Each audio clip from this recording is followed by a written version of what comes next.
Well, sometimes, yeah. So does the charter, can it only be changed through a vote? Yeah, of the people? exactly. Unless you want to make me a king. No. I'll take care of it for you.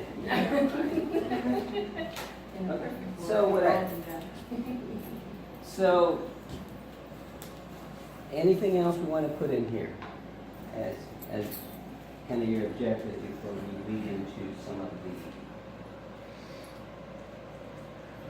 the actual No, things? I think that what you have written here, a lot of this stuff is going to fall out as you go through these topics. Right. So I think, for an objective statement, that would be a good start. So, okay, all right. We can always, grow it or shrink it or whatever as we go through and discuss these items. So. Okay. I would like one other thing, is that have them review the charter and then they can oversee it for effectiveness. See if there are deficiencies in areas. That's a big. Yeah, so But I don't think they need to be doing that. well, so what? So one of the things, if you look at this, is number 2. This is a very important one. It says assess all policies and procedures for day-to-day operations in compliance with applicable federal, state, local ordinance. Federal, state, local ordinances and policies. Okay, that's a big one. Okay, and the functionality of the day-to-day operations and the authority for that is the ordinances that you pass. Okay, so that's in the charter. So that's what makes the day-to-day go is with the ordinances. So and that's something they will review. Okay, and you know what? And we can add that and ask them if they feel comfortable looking at the charter. No, we're defined in statute, the mayor and council, planning commission, city finance director, recorder. And then we operate through the charter. Chowder? Operate through the charter. Well, you guys got it. Hack is a hack. All right, so nothing's, again, as I spoke to these consultants, they said, you tell us what you would like us to look at, and they'll let us know if they can do it.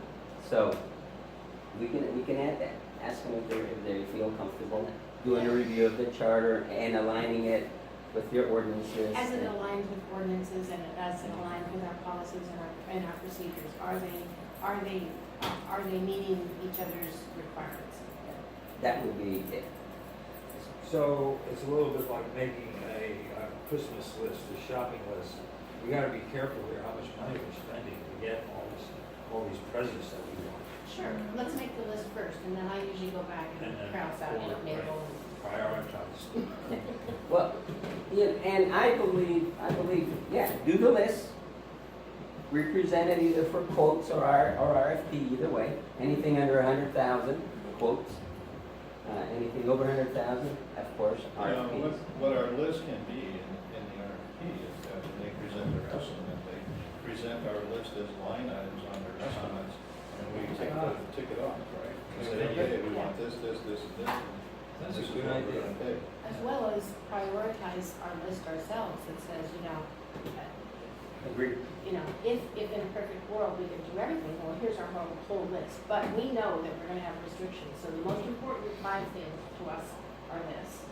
Because it may be that something that we have put farther down the list actually belongs higher up because it pieces together with it, and because they are the pros. Something along that line is that once we have this list compiled and we've assessed the priorities, there's nothing wrong with making this a 2-year plan, 3-year plan, 4-year plan, and work those numbers into the budget as we go. So that each year we complete X number of items off that list as we go forward. Which is why it's important to prioritize what you want done right now. This has to be done What's the biggest now. hole? What's the biggest Biggest hole that we see that needs to be filled. And for me, that's, looking at roles and responsibilities and policies and procedures. Are we set up effectively? Are we fighting ourselves, or are we actually fighting the good battle that is moving us forward? And that's how you have to look at, I think, Well, part of, if you look at item 3, right? So item 3 is really paramount to items 1 and 2. Right. Item 1 and 2 don't work item 3 is not there. Right. That's one of those, you know, we prioritize 5 and then we say, well, number 6 is actually the key element, which, as you point out, communication is really the key to all of this.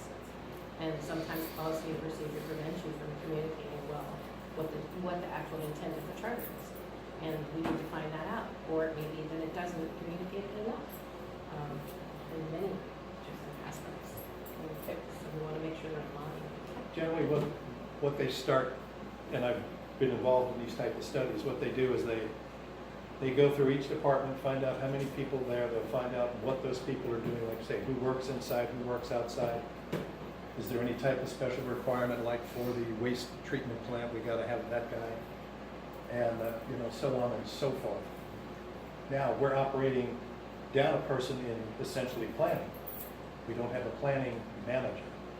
We have an assistant planner. Well, he is the planning manager. Yeah, I was gonna say.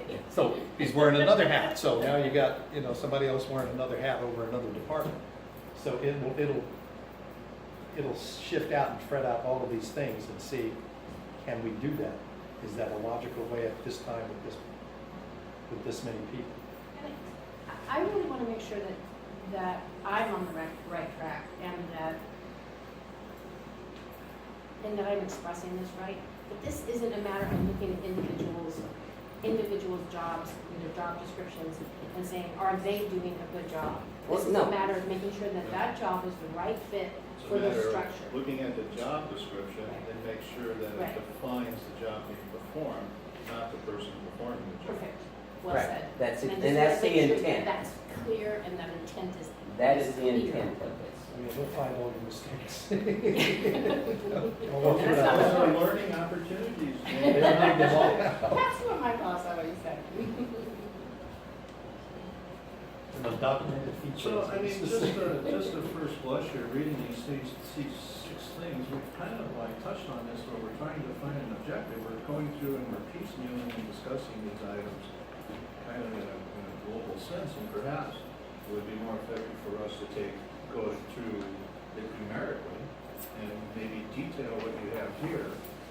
I think it would have a lot of clarity here, we can stop talking. And we're kind of I think you're, circling that's a good around, suggestion. circling the wagons here. So what do you recommend? Start with item 1. Yeah. Define the roles and responsibility of the people, or define the roles and responsibilities of the positions. Position. The positions. I would agree.